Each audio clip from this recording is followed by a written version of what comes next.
to everyone tuning in around the world. Welcome to our discussion, Arts and Creativity as Public Goods, Promoting Diverse Culture Contents in the Digital Environment. I'm Patrick Sam, and I'll be moderating this discussion. I'm also the chairperson of the National Art Council of Namibia and a board member of IFICA, particularly chairing the African chapter.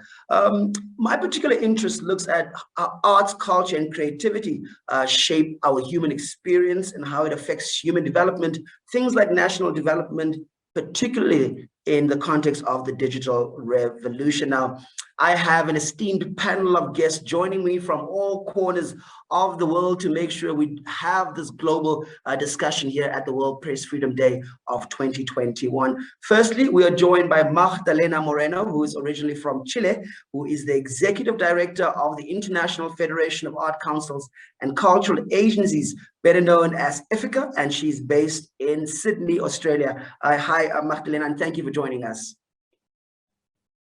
We also have Ms. Basma El Husseini from Egypt, who's the director of the NGO Action for Hope, and she's based in Beirut, and that's in Lebanon.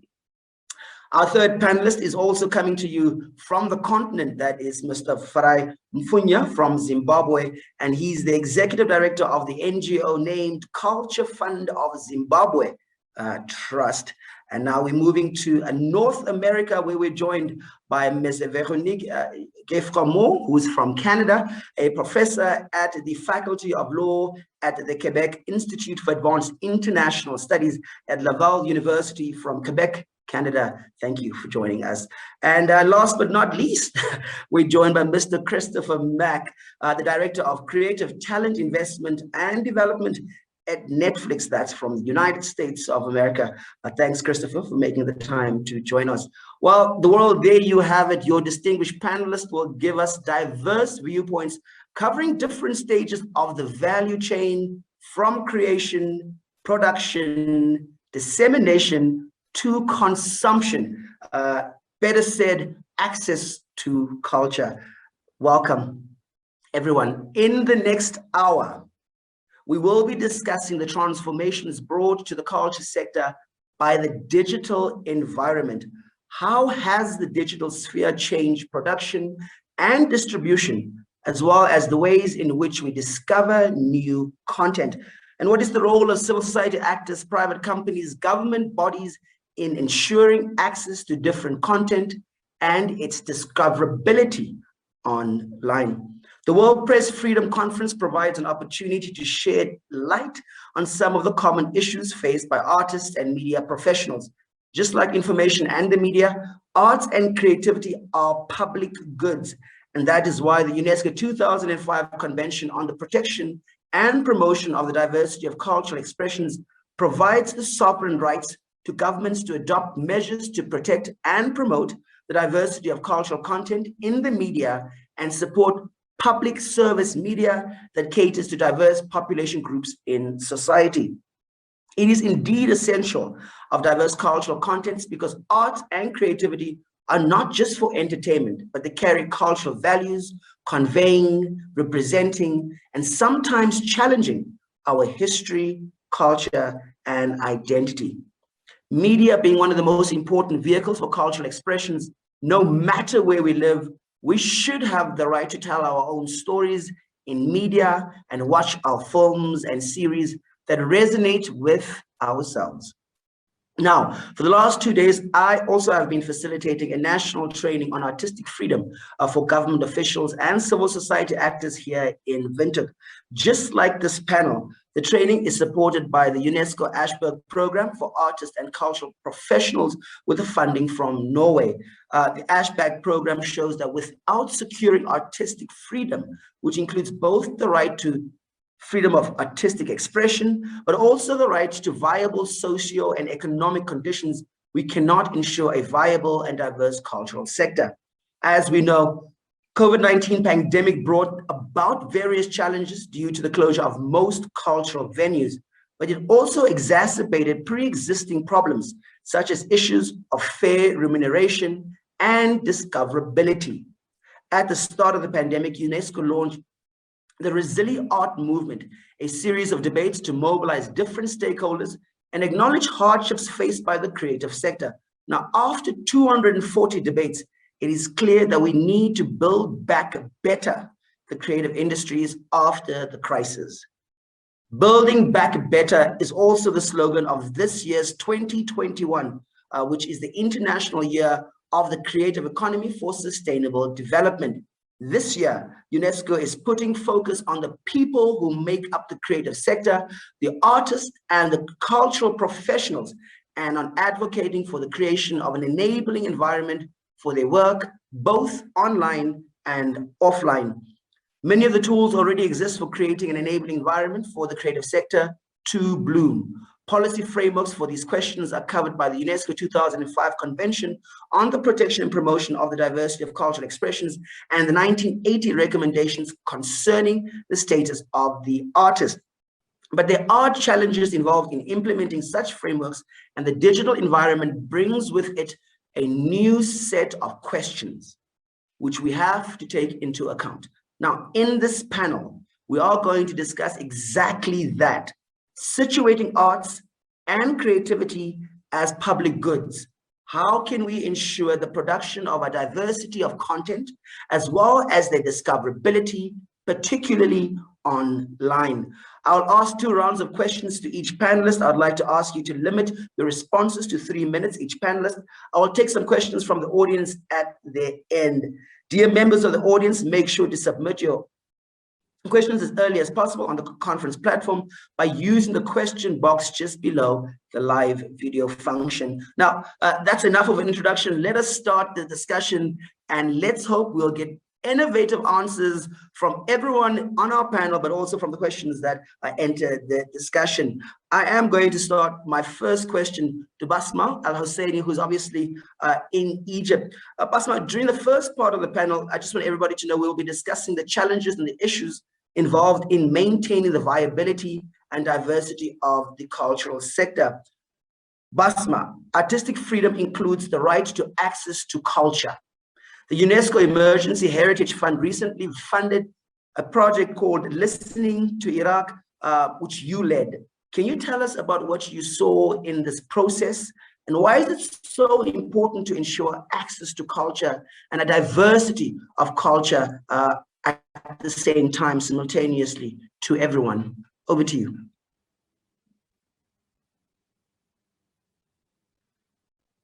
Basma, you can unmute yourself. Thank you very much, Patrick. Sorry, yes, I did. Can you hear me now? Yes, we can hear you. Okay, thank you, Patrick. Obviously, as you mentioned, we work in challenging situations in Arab countries mostly, and we've been working in Lebanon and Jordan with refugees, and we started to work with UNESCO, with the Heritage Emergency Fund, with UNESCO in late 2019 with the project you mentioned, Listening to Iraq.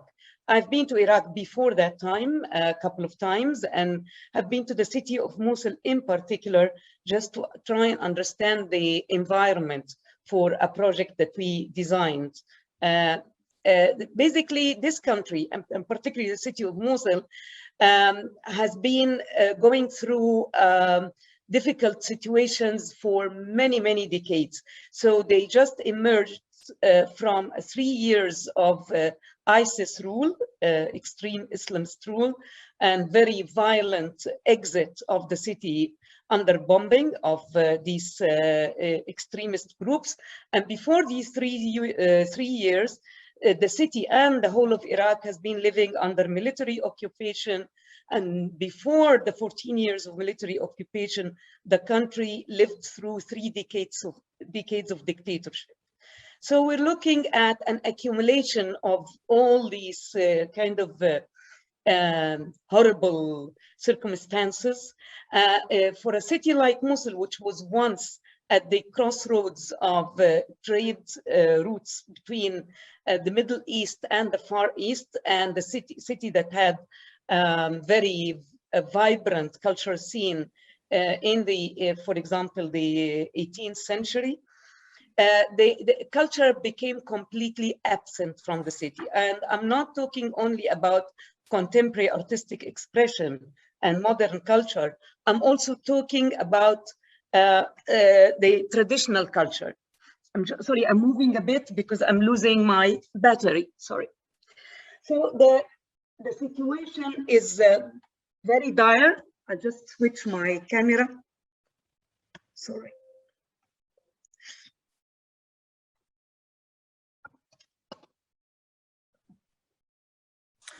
No worries. Sorry, you can connect back can to you hear me now? Yes, we can. The situation is very dire, and so there is no cultural activity in the city. The infrastructure for culture is totally destroyed. So no production companies, no venues, no equipment, and most importantly, no skills, no technical skills.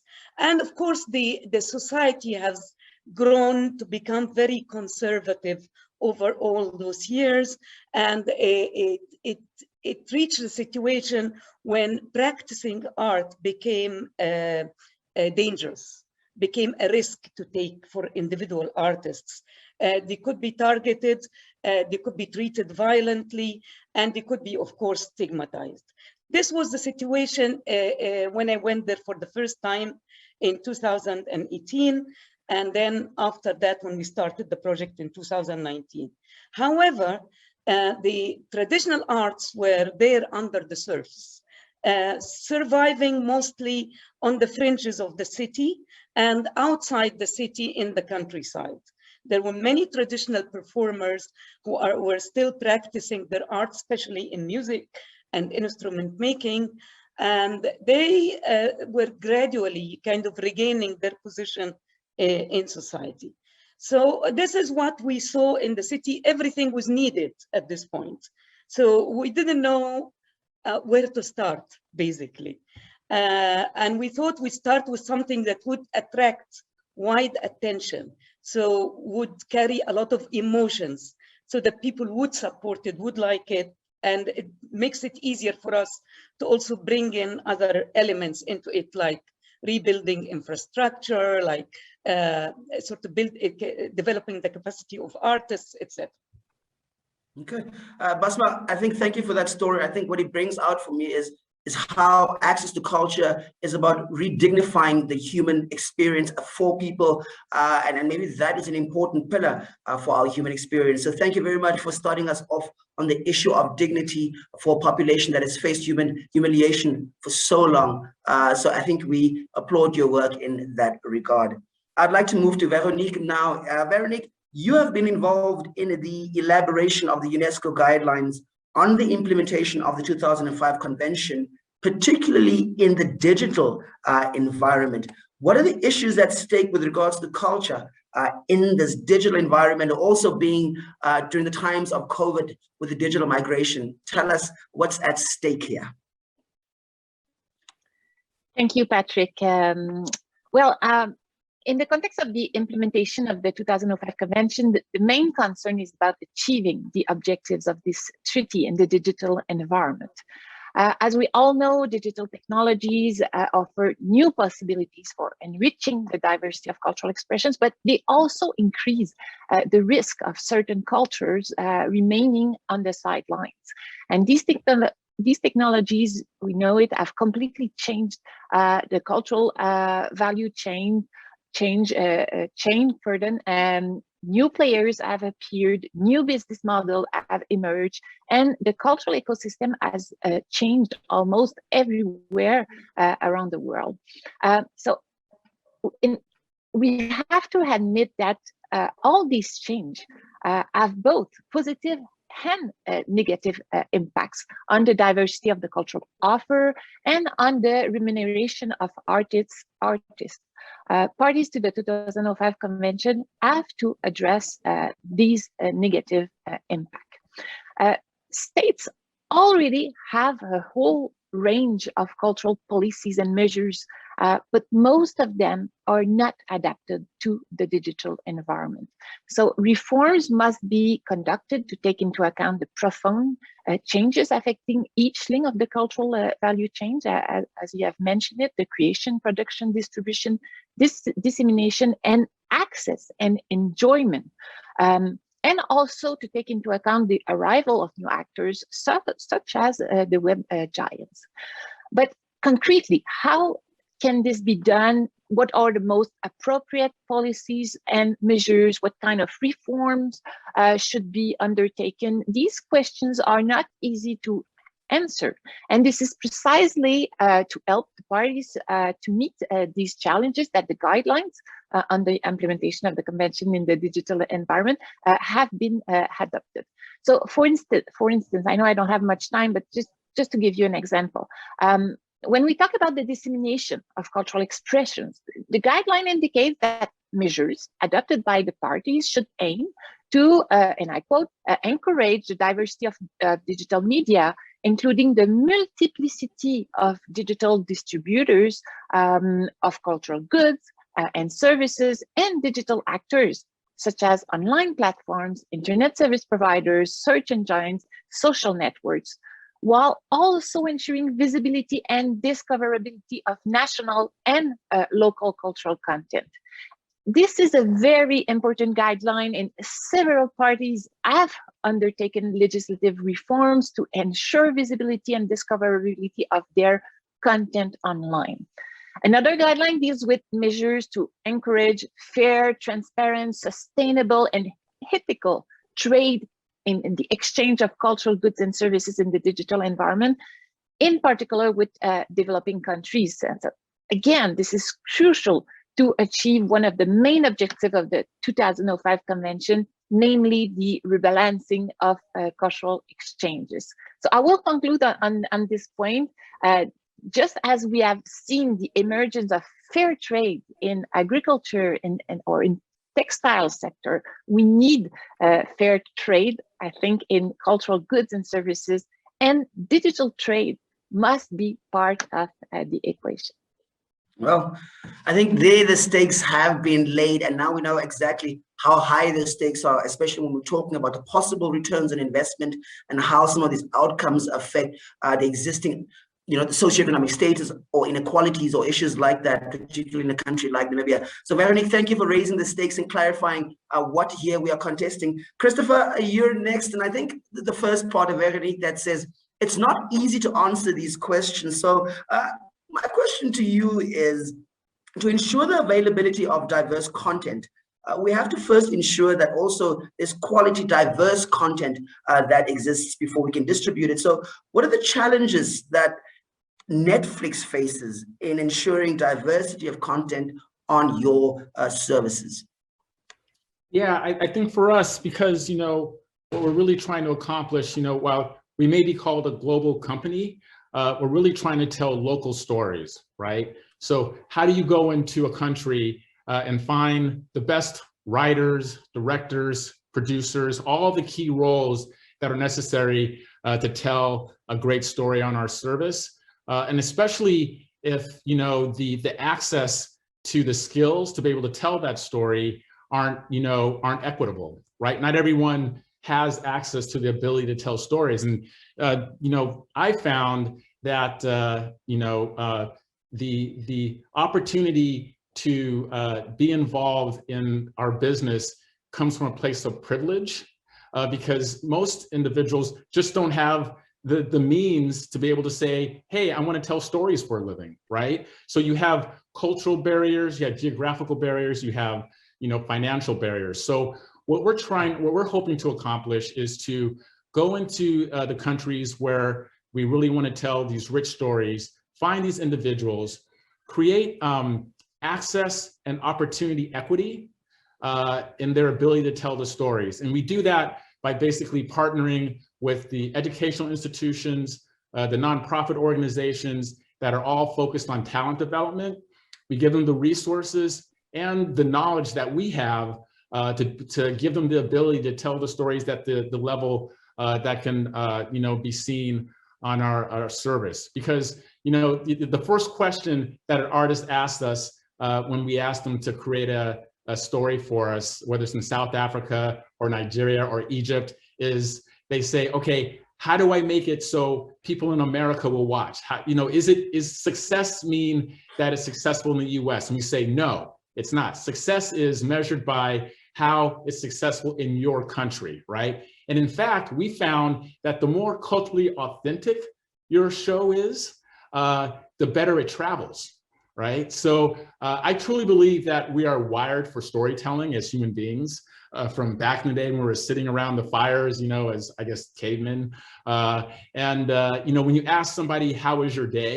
You're asking for a story, right? And so when the pandemic happened and we were all locked up, we realized that content was kind of a utility, right? So, Netflix was one of the stocks that did well because people had all this free time, and what they did is they watched and consumed stories to help fill that void.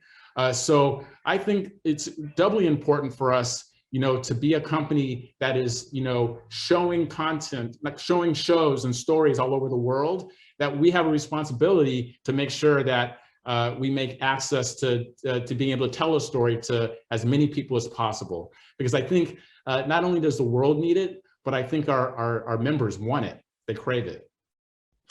That's interesting, Christopher. A lot of the times we don't see from the outside that you've thought about it to that extent, where you understand that it could reproduce in a more unequal world and give people who are more privileged. And so the role that Netflix plays in kind of, giving more equity and balance, I think is very incredible to witness and hear from you. So well done in that endeavor that you guys have ventured into.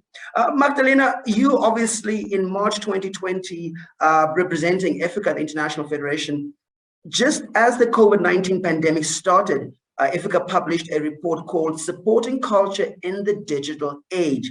What did you identify as the biggest challenge for national art councils and cultural agencies in the digital era? And a year later, do those challenges continue to hold currency? Or what's happening with regards to that, Magdalena? Thank you very much, Patrick, and great to be here. Well, it was interesting because if only we had that crystal ball, and we would have known what was going to happen the month afterwards. But we developed quite a large body of work leading up really around October 2019. And we looked at, as has already been mentioned, the huge impact of the digital era on the cultural value chain.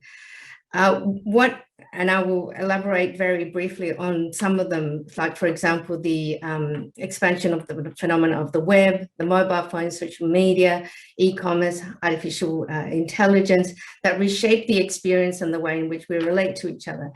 Digital technologies and tools have not only transformed artistic and cultural practices, but as already been discussed, the entire value chain and how the nodes of that value chain interact with each other. For artists and creative practitioners, there was on the one hand really interesting optimism of the opportunities to optimize certain processes, push the limits of experimentation, innovation, and a whole range of new possibilities in terms of the creative practice, reducing barriers to creation in terms of accessibility and connectivity to audiences. One would think sort of leveling maybe the playing field. However, on the other hand, it accentuated the digital divide. So the opportunities were unevenly distributed across and that leveraging situation in terms of access that we've already been discussing, it was great to hear from Netflix, were further exacerbated. So access to the infrastructure is a major issue and was a major issue before the pandemic hit, when then 46.4% of the global population doesn't have access to the internet. So we're already going back to that privileged situation as well, that is our playing field. But then as well, and I'm really glad to hear that it's been mentioned around the skills and knowledge and experience. So these new environments, what we found through our report, were actually replicating the barriers of language, disability, race, gender, all of those barriers and concerns, particularly for a convention like the 2005 convention also, but issues that are social issues, were being further enhanced in the digital space. And then obviously comes COVID. So for us, and what we're witnessing now, is that it's vital to understand the effects of the digital age in the sector and the role that public agencies and public bodies play, policy work in investment and promoting in terms of recognizing the challenges and looking at the opportunities, and then adapting to this space. Now, if you will permit me, what I would do is probably just go through, because very limited time, but I guess the main thing is that on the positive, it has also created, in terms of the creative and cultural sectors, the opportunities to distribute goods and services in different ways.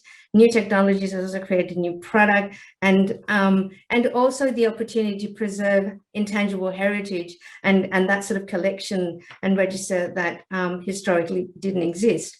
However, as Veronique has already mentioned, the imbalances of skills and knowledge and funding have also questioned the viability of business models, and with a market that is forever changing.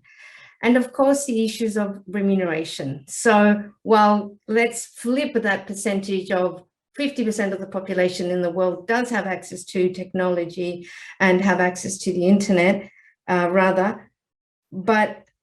what we're seeing, and particularly during COVID, is that it isn't accompanied with the understanding that there are creators that are developing this work, and that that there is audiences are almost expecting that it's free for them, rather than understanding that there are rights, there's ownership, and that royalties should be paid. I have a series of examples, but I won't go through them. But what I will do is that at the end of the day, we came up with a series of recommendations, and there are 8. And it was really looking at a kind of a web where all of these pieces needed to fit. And they kind of correlate a lot with what Veronique has already mentioned. So one is to consolidate the economic sustainability of the culture value chain in the digital space. So looking at all of those nodes, support the experimentation, development, and of essential skills and knowledge, recognizing that the creative and cultural sectors aren't the expert in the technology, but to partner with those that are in the tech world to actually ensure that they can develop those skills and knowledge.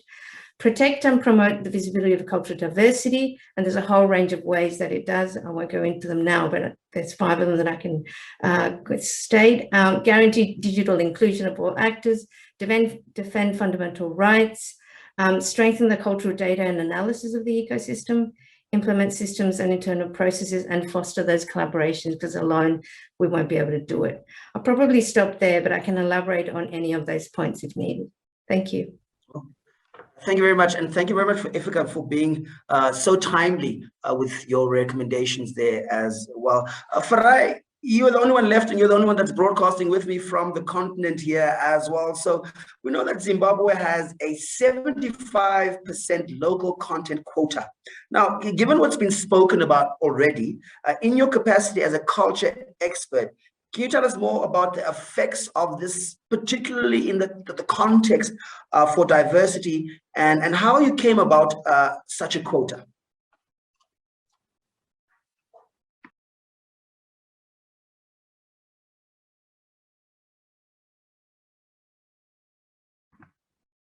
Farai, you can unmute yourself. Yeah, sorry, I just, yeah, thanks a lot. Thanks a lot, Patrick, and I'm also happy to be here.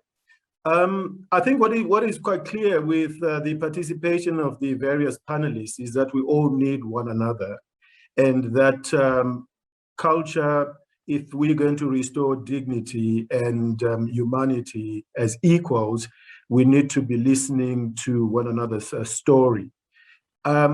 The specific stories that Basma talked about from an area that has, in terms of global media, traditionally been misrepresented or underrepresented or not represented at all, is echoed in the part of the world that I come from, Southern Africa. There is a history of disempowerment by non-representation in media platforms. And over 100 years, I know growing up, for example, that you'd watch TV. My grandmother was the first one in the neighborhood to have a black and white television in the 60s. And we actually didn't realize when we were young that we were not represented in the stories and in the colors that we're seeing on television, for example. And for when you're young, you actually don't feel that there's a disempowerment going on there. but you start understanding it as in the neighborhood, you start having the rise of nationalism and consciousness, that all of a sudden you start saying, oh, hang on a minute, why were we cheering when Native Americans were being massacred for heroic actions on defending the rights of occupation for their, countries? And then you start saying, oh man, you know what? We are not in there. We are not represented. So we are actually not as powerful as we could be. And no one is listening to our stories. And therefore, if they are not listening to our stories, our dignity is being undermined. Our sense of humanity is being undermined.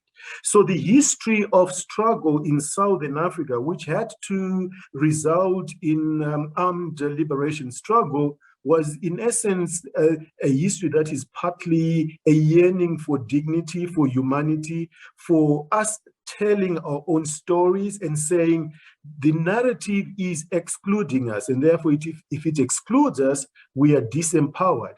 And if we are disempowered, then who is going to allow us to also tell our stories? Not among ourselves, because we were telling stories among ourselves, but we also needed to tell stories to others so that others can empathize.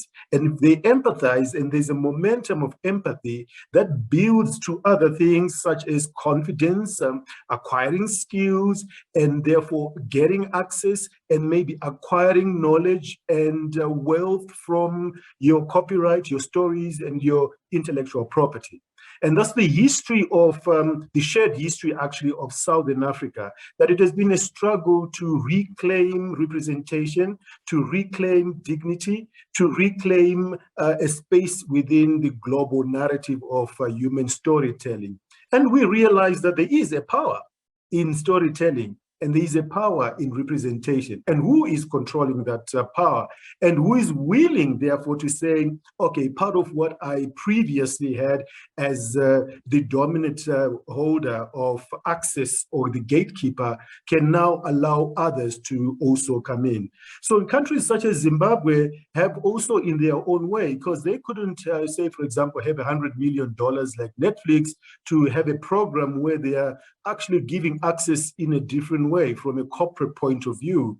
So the governments within their own powers have tools such as legislating the content creation, legislating the ability for as many people to tell their stories in the most authentic way, and then have access to the rest of the world, and hopefully also start getting rewarded for telling those stories. And therefore the policy or measure in Zimbabwe, like other African countries in the region, was to legislate. So the Zimbabwean one was saying, okay, now we've got our liberation, we now need to control media. So they nationalized media stations in the early 80s and changed the names of the radio stations, and then enacted laws that would allow a rebalancing on the sort of stories that were being represented on the media.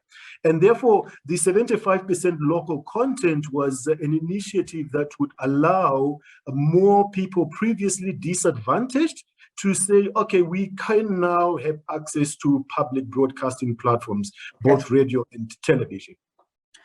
Farai, thank you very much. I think that was very insightful and a deepened the understanding that was established, and where the clash is really in our storytelling and the production, the creation, the dissemination determines the dignity of people, and that greater representation leads to greater dignity. So I think also getting back to the access to culture, it really shows us why this conversation is fundamental for the human experience, for human development, or what we call national development. Thank you for ending it on that note for the first half of this debate.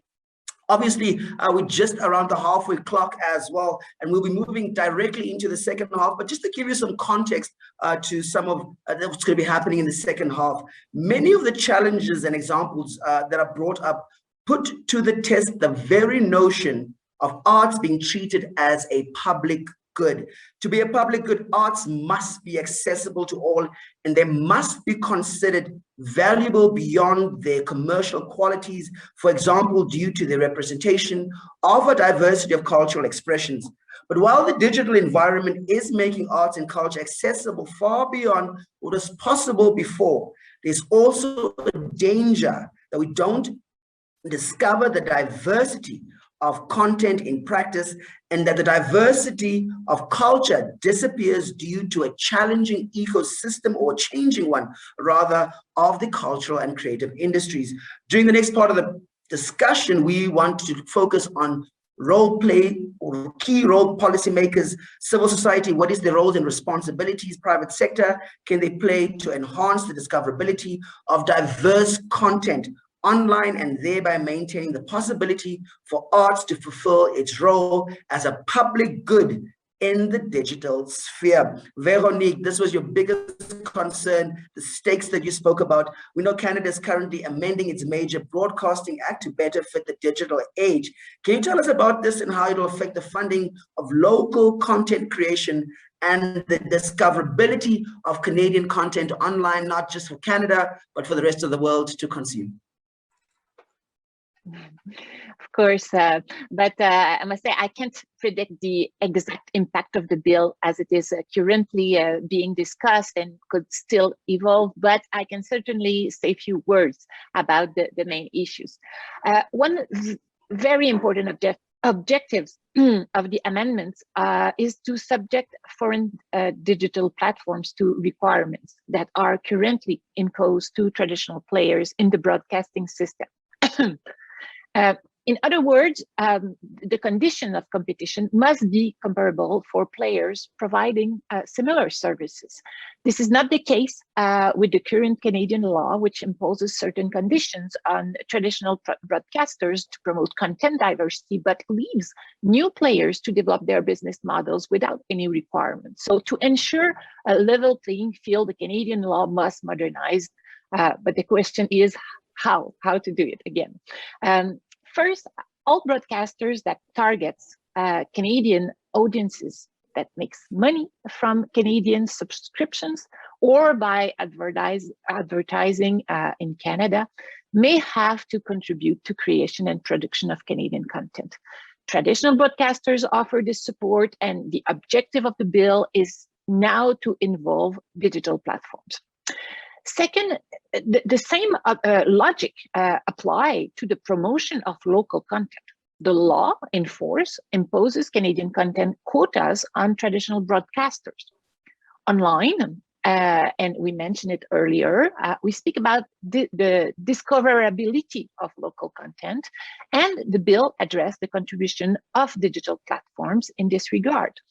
A platform targeting the Canadian audience will probably have to propose and highlight Canadian content on their platform.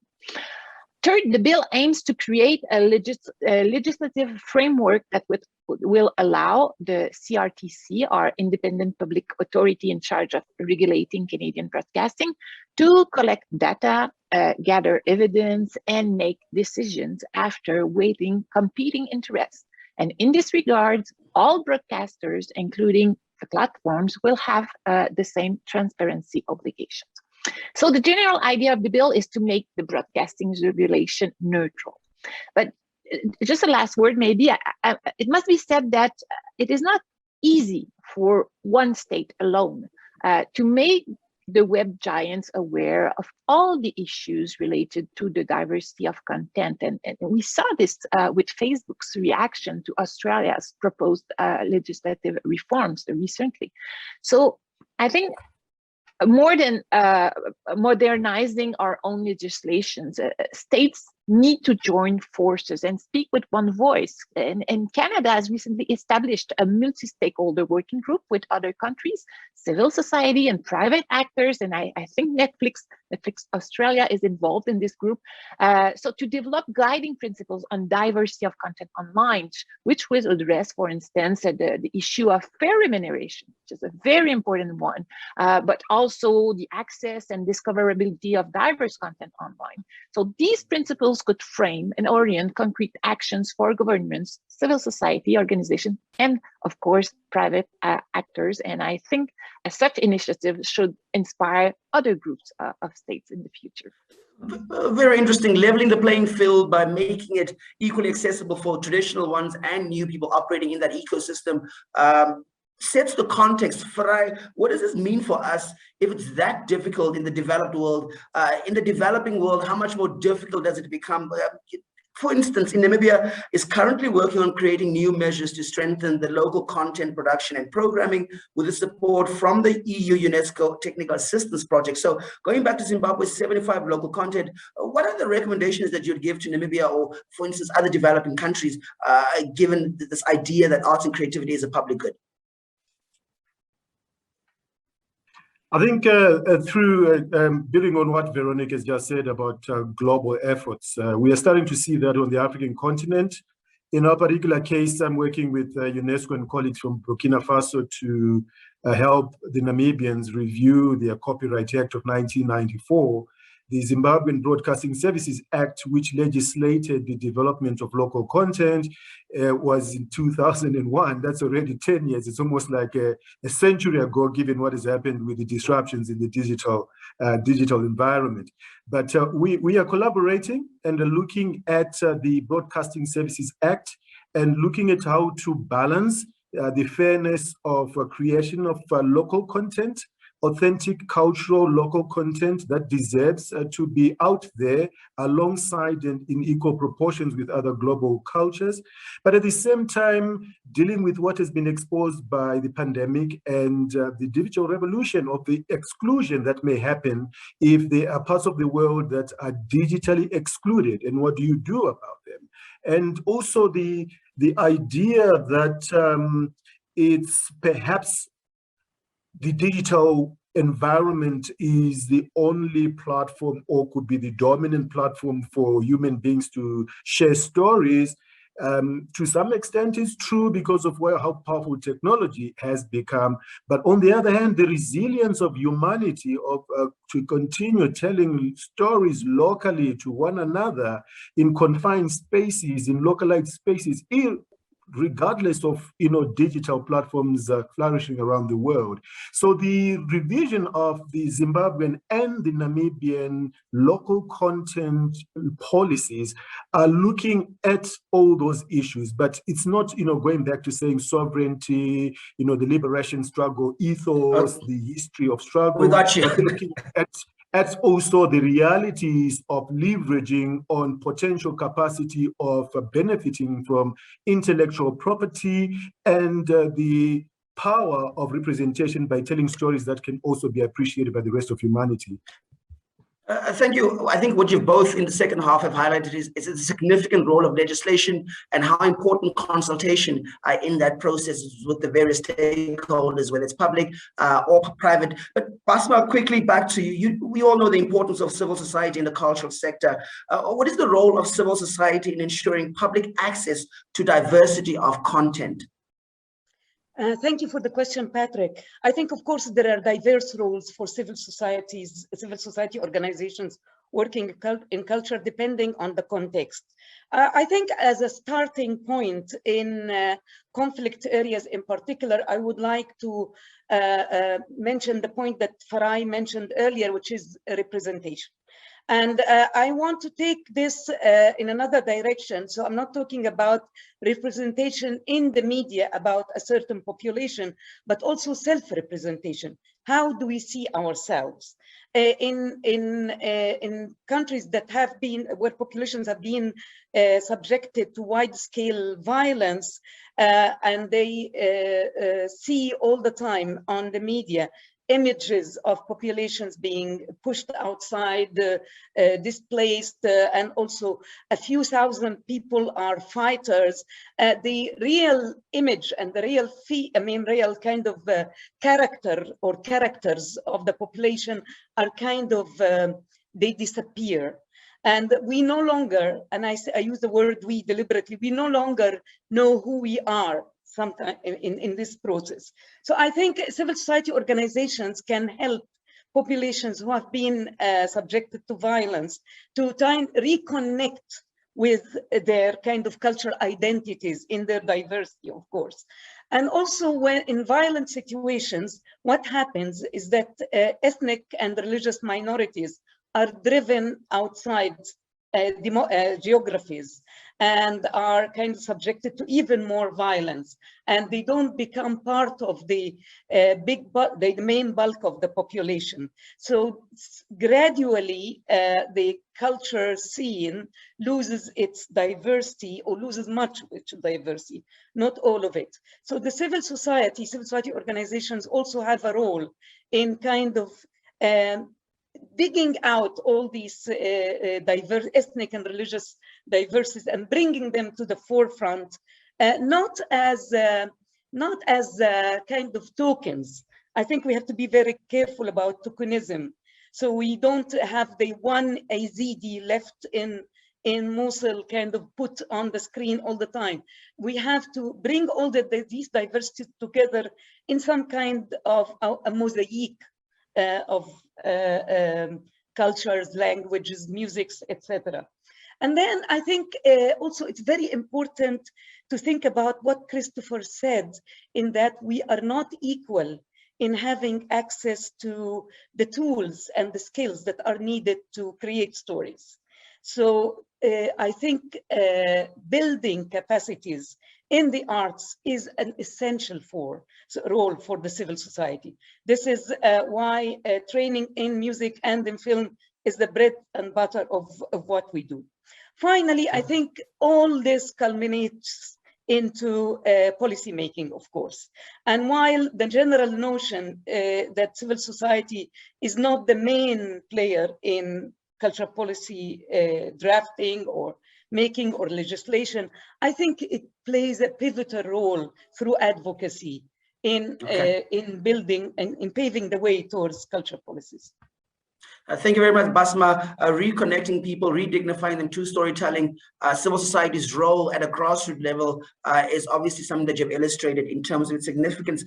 Chris, in terms of larger scale, back to maybe within the private public context again, UNESCO is currently finalizing a study on the film industry in Africa, mapping challenges, opportunities for each country.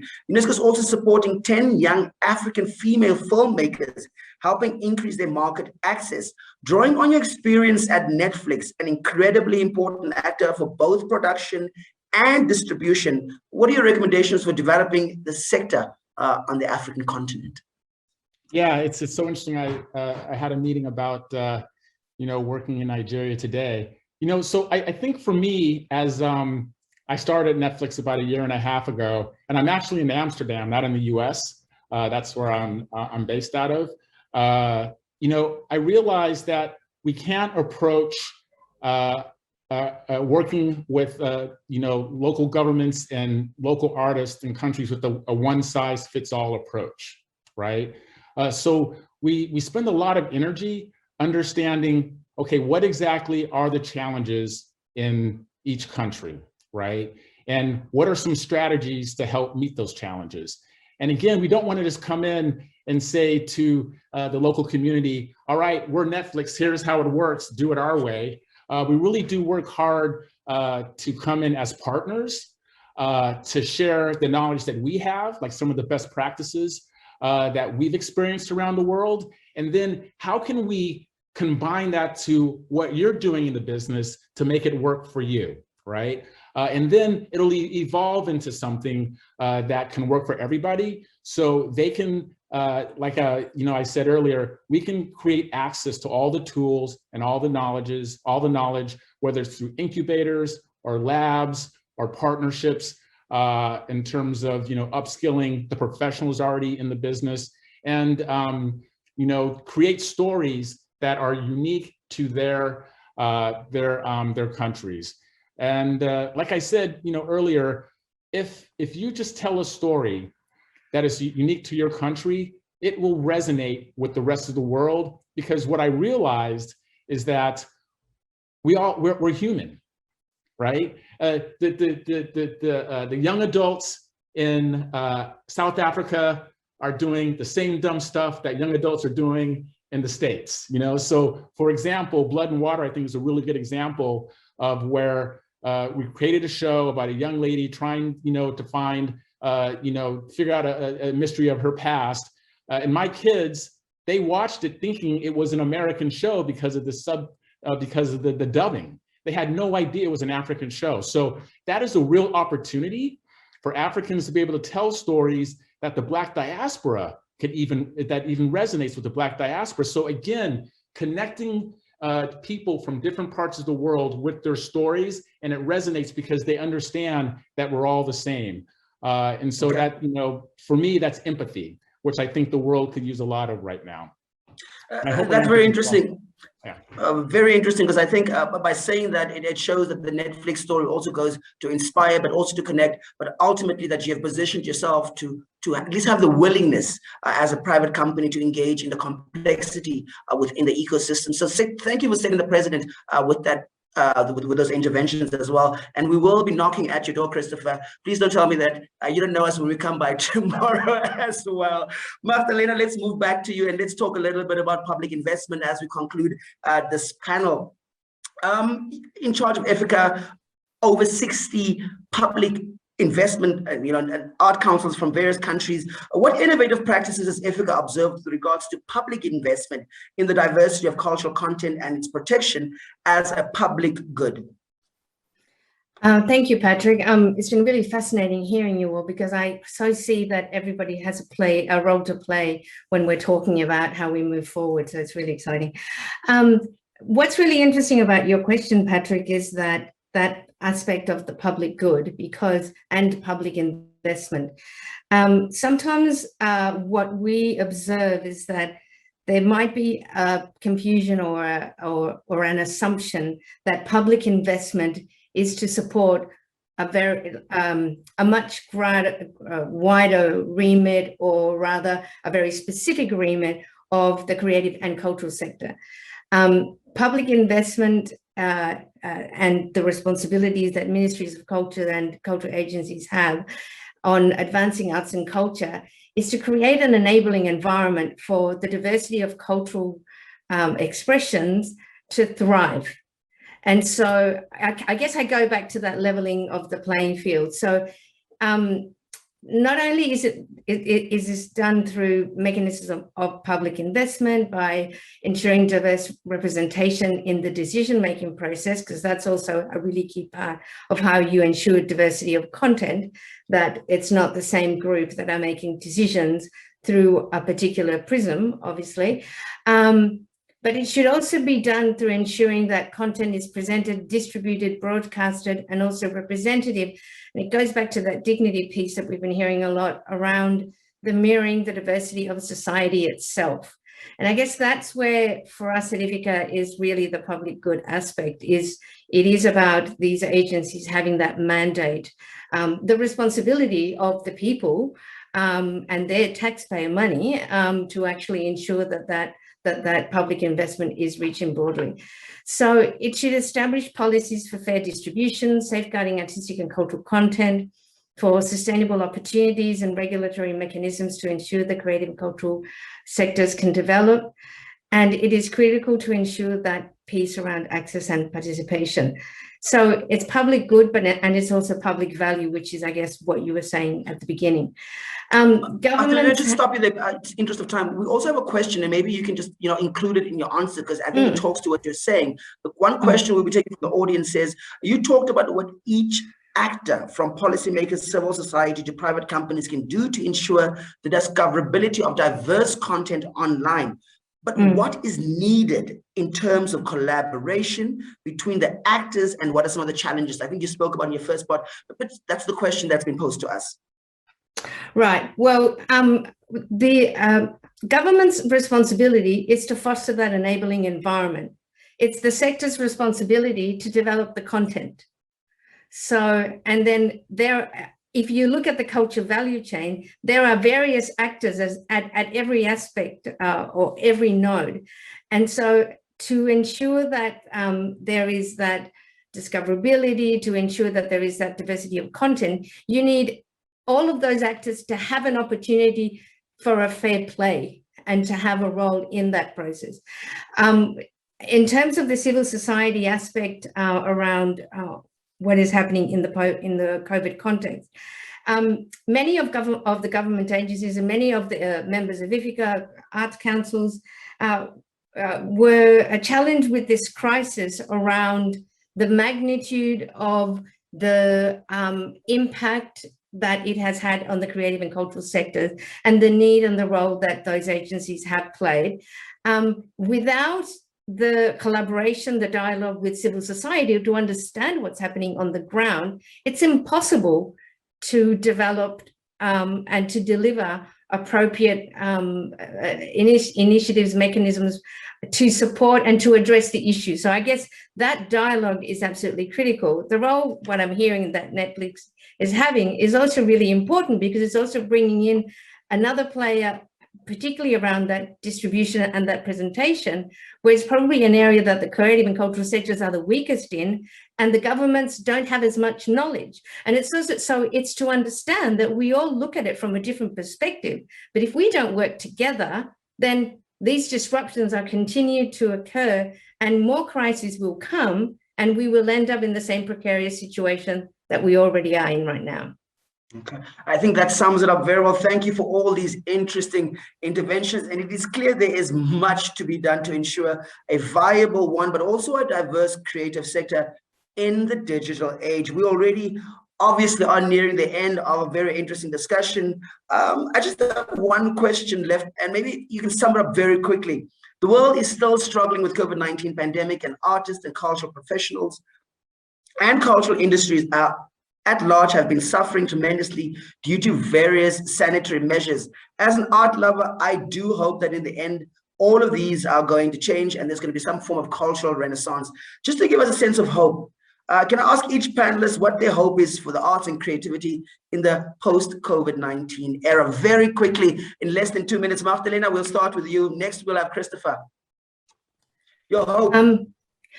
My hope is that we are energized, and that we learn from this, and we use this disruption as an opportunity to reimagine a better future collectively, and a fairer, more just one. And I think we can. Okay, Christopher? Yeah, I hinted at this before. My hope is that we can gain empathy for others through our stories that we tell. And I hope Netflix could play a big part in that, because we have a platform that people like and love. That's one of our values. So I hope that empathy comes out of this. Thank you very much. Veronique?